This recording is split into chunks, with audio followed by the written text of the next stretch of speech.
उपराष्ट्रपति की दौड़ में पूर्वांचल सबसे आगे। देखा जाए तो जिन नामों की चर्चा हम करने जा रहे हैं उसमें रक्षा मंत्री राजनाथ सिंह जी हैं, हमारे जनपद के गाजीपुर के मनोज सिन्हा जी हैं, एक नाम और आ रहा है जो कभी कभी छुपे रुस्तम रहते हैं और प्रकाश में एकाएक आते हैं, वह नाम है डॉक्टर महेंद्र नाथ पांडे का। यह भी गाजीपुर के रहने वाले हैं। अन्य नामों पर हम चर्चा करने जा रहे हैं। बिहार भी चलेंगे, जहाँ से सुशासन बाबू का नाम आ रहा है, उस पर भी हम चर्चा करेंगे। उपसभापति हरिवंश नारायण सिंह पर भी हम चर्चा करेंगे। इसके पहले जिस विषय को लेकर के, यानी विपक्ष की आंखों के किरकिरी बने हुए थे जगदीप धनखड़, जो उपराष्ट्रपति थे, महामहिम उपराष्ट्रपति और राज्यसभा के सभापति। अब विपक्ष इसे लेकर के कि स्वास्थ्य के कारण नहीं थे, खेल कुछ और है, उन्हें त्यागपत्र दिलवाया गया है। ठीक ठाक थे, पूरे दिन उन्होंने काम किया, सदन की कार्रवाई चली, सबके साथ अच्छे। कुछ लोग तो कह रहे हैं साहब अंतिम समय तक हमसे बात हुई, कुछ ऐसा था ही नहीं। एकाएक उन्होंने जाकर के इस्तीफा दे दिया। कहीं न कहीं कोई प्रेशर स्वास्थ्य का कारण नहीं था, कोई प्रेशर अन्य प्रेशर था जिसकी वजह से उन्होंने किया। सवाल अभी चल रहा है कि 74 साल की उम्र में जगदीप धनखड़ साहब ने इस्तीफा दे दिया। 75 साल की उम्र भारतीय जनता पार्टी की गाइडलाइन यानी अंतिम सोपान है यह। उसके बाद राजनीति से संन्यास लेकर के मार्गदर्शक मंडल में जाकर के काम करना चाहिए। अब मोदी जी 17 सितंबर को 75 साल के हो जाएंगे। हो सकता है संघ ने ऐसा कराया हो कि इनको त्यागपत्र दिलवा दिया जाए, फिर उसके बाद कहा जाएगा कि इनको देखिए नैतिकता का परिचय दिया, अभी तो 74 साल के ही थे, ऐसे में मोदी जी क्यों नहीं। एक कारण यह भी हो सकता है, आपने अभी देखा कि किस तरह से संघ प्रमुख मोहन भागवत जी ने अभी कुछ दिन पहले ही कहा था कि बड़े आदर्श का प्रकटीकरण करते हुए राजनेताओं को 75 साल की उम्र में सम्मानजनक ढंग से संन्यास लेना चाहिए। अब मोदी जी ने स्वयं कहा था फकीर हूं, झोला उठाऊंगा, निकल जाऊंगा। यह है वानप्रस्थ भी है, मतलब वानप्रस्थ है। तो अब वानप्रस्थ है मतलब जंगल की तरफ प्रस्थान करना, भगवान के प्रति ध्यान लगाना, और फिर ऐसे कहा जाता है। वह उम्र तो हो गई है। आइए साहब, एक और मामला जो छन करके आ रहा है, जैसे जज साहब के घर नोटों की गड्डियाँ मिली, जल गए थे नोट, आग लगी थी, उन पर महाभियोग। उसके पहले महाभियोग ये अभी महाशय झेल चुके हैं इनके टोन को लेकर के। इनकी मिमिक्री भी हुई, जैसा कि आप स्वयं जानते हैं। अब विपक्ष यह कह रहा है कि इनसे त्यागपत्र दिलवाया गया है, कारण कुछ और है। ये कारण जो छन करके आया है, अभी हम राजनाथ सिंह जी पर चलेंगे, मनोज सिन्हा जी पर चलेंगे, नीतीश कुमार जी पर बात करेंगे, और कौन आ रहा है इस पर बात करेंगे।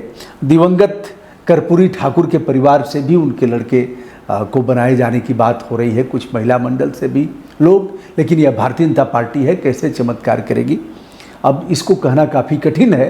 फिलहाल जो नाम आ रहे हैं उनके बारे में हम चर्चा करेंगे। हाँ, हम जज लोगों पर बात कर रहे थे। महाभियोग के लिए राज्यसभा के 50 सदस्यों के हस्ताक्षर होंगे, वह राज्यसभा के सभापति को सौंपे जाएंगे, और यह हस्ताक्षर अब देखा जाए तो भारतीय जनता पार्टी ने यशवंत वर्मा के खिलाफ शुरू कर दिया है। कपिल सिब्बल जी का बयान अगर कुछ दिन पहले का आप देखेंगे तो उन्होंने कहा कि यशवंत वर्मा ही क्यों, शेखर यादव क्यों नहीं। शेखर यादव उच्च न्यायालय इलाहाबाद के न्यायमूर्ति हैं। उन्होंने विवादित बयान दिया था जिसे लेकर के बड़ी किरकिरी हुई, और उन्होंने कहा कठमुल्ला शब्द प्रयोग किया। विश्व हिंदू परिषद के कार्यक्रम को उन्होंने हाई कोर्ट के उस सभागार में आयोजित कराया था, जिसमें वे चीफ गेस्ट थे, और ऐसे जैसे कोई आक्रामक नेता जो सिकुड़ा हुआ हो वैसा उन्होंने भाषण किया। शेखर यादव चूंकि संघ से हैं, राष्ट्रीय स्वयंसेवक संघ के कार्यकर्ता बताए जाते हैं, विश्व हिंदू परिषद और इन लोगों के साथ उनके अच्छे जुड़ाव हैं, इसलिए शेखर यादव पर यदि महाभियोग आता भी है तो महाभियोग पास नहीं होगा। क्योंकि संख्या के आधार पर यदि देखा जाए तो महाभियोग गिर जाएगा। यदि सदन के इतिहास को देखा जाए तो आज़ाद भारत में अभी तक किसी जज पर महाभियोग सफल नहीं हुआ है। जज साहब उसके पहले ही त्यागपत्र देकर के चले जाएंगे, फिर कोई जांच नहीं, सारा का सारा आरोप धरा का धरा रह जाएगा। सुप्रीम कोर्ट के मुख्य न्यायाधीश कहते हैं ठीक है यार, त्यागपत्र देकर के हट जाओ। उनके ऊपर एक्शन कैसे होगा? सवाल यह भी है। अब सवाल यह आ गया कि माननीय सांसदों ने शेखर यादव के खिलाफ भी विपक्ष के सांसदों ने दिया था हस्ताक्षर युक्त पत्र, जिस पर कार्रवाई होनी थी। शायद यह भी कारण हो सकता है। अब विपक्ष के लोग कह रहे हैं हमारे इतने अच्छे संबंध थे धनखड़ साहब से, कई लोग कह रहे हैं हमारे जन्मदिन पर उन्होंने बधाई दिया था, कुछ लोग कह रहे हैं कि हमसे हालचाल लेते थे, बच्चों के बारे में हालचाल पूछते थे। यह भी था। यह भी बताया जाता है कि वह जैसा भारतीय जनता पार्टी संवैधानिक पद है, देखा जाए तो राष्ट्रपति के बाद उपराष्ट्रपति का ही सबसे बड़ा संवैधानिक पद है। यह दलगत राजनीति से ऊपर उठ करके, यह तो सभापति हैं राज्यसभा के, जो सबसे बड़ा सदन है, लोकसभा के अध्यक्ष को भी वह भले ही दल के हों लेकिन दल से ऊपर उठ करके उन्हें मर्यादा का पालन करना चाहिए। ऐसा होता नहीं है। बहुत से लोग, जैसे सोमनाथ दादा को अगर हटा दिया जाए तो बहुत कम लोग ऐसे हुए, उन्होंने इनकी भी ऐसी की तैसी किया, अपने दल की भी ऐसी की तैसी किया। सच्चे अर्थों में सोमनाथ दादा लोकसभा के अध्यक्ष थे। धनखड़ साहब ने संपूर्ण रूप से उनका किया जिनके लिए थे वह। हालांकि भारतीय जनता पार्टी उन्होंने बाद में ज्वाइन किया था, पहले उनकी राजनीति अन्य दलों से शुरू हुई थी। लेकिन अब इस मामले में जो दोनों जजों पर महाभियोग की बात है, यह भी एक कारण हो सकता है। शेखर यादव को बचाना है और दूसरे इन्हें रेलना है। किसको? यशवंत वर्मा जी को। अब देखिए सफल होता है कि नहीं होता है, कुछ न कुछ खेल हो जाएगा। या तो महाभियोग से पहले ही यशवंत वर्मा पद से त्यागपत्र दे देंगे, कुछ न कुछ खेल होगा उसमें। आइए साहब, अब जो नाम अभी तक आ रहे हैं छन करके, सुशासन बाबू का नाम आया है। लोग कह भी रहे हैं कि सुशासन बाबू, भारतीय जनता पार्टी वहाँ से उनको हटाना भी चाहती है। मुख्यमंत्री के चेहरे के रूप में यदि फिर 9 बार तो छक्का मारा है उन्होंने, अब 10वीं बार बिहार के लोगों में, युवाओं में जिस प्रकार जनजागृति आई है, लोग सत्ता बार बार एक ही सत्ता को बार बार एक ही भोजन करने का मन भी नहीं करता, लोग परिवर्तन भी चाह रहे हैं, यह भी संभव है। प्रशांत किशोर के आने के बाद से स्थिति और भी कहीं न कहीं डैमेज हुई है, वो अब बात नहीं रह गई। प्रधानमंत्री जी 1 साल में 6 बार बिहार का दौरा किए, विभिन्न जनपदों में जाकर के उन्होंने चुनावी रैलियां किया। एक तरह से देखा जाए भले ही ट्रेन का उद्घाटन किए हों, अन्य सौगात दिए हों, लेकिन थी तो वह चुनावी रैली ही। अब ऐसे में अगर नीतीश कुमार को वहां से हटाते हैं तो बिहार में एक नया चेहरा किसी न किसी को ले आएंगे, बताएंगे। सम्राट चौधरी उनके ही हैं, पिछड़े वर्ग के एक बड़े नेता के रूप में सम्राट चौधरी और उप मुख्यमंत्री भी हैं। यह भी हो सकता है। तो यदि नीतीश कुमार वहाँ से हट जाएंगे तो हो सकता है बिहार में एक नए तरह से यह लोग अपने बढ़िया से बिहार में लोगों को जगाने में कामयाब हो सकते हैं कि चलिए भैया नीतीश को हमने हटा दिया, अब नया चेहरा आएगा, नया बिहार बनेगा। दूसरा विषय, कर्पूरी ठाकुर को भी भारत रत्न दिया गया, जो चीफ मिनिस्टर थे वहाँ से। पिछड़े लोगों को साधने के लिए यह भी हो सकता है कि उनके परिवार के भी उनके पुत्र का नाम आ रहा है। अब चलिए, जिसको भी बनाएंगे वह यशमैन रहे, इसका ध्यान सरकार जरूर देगी।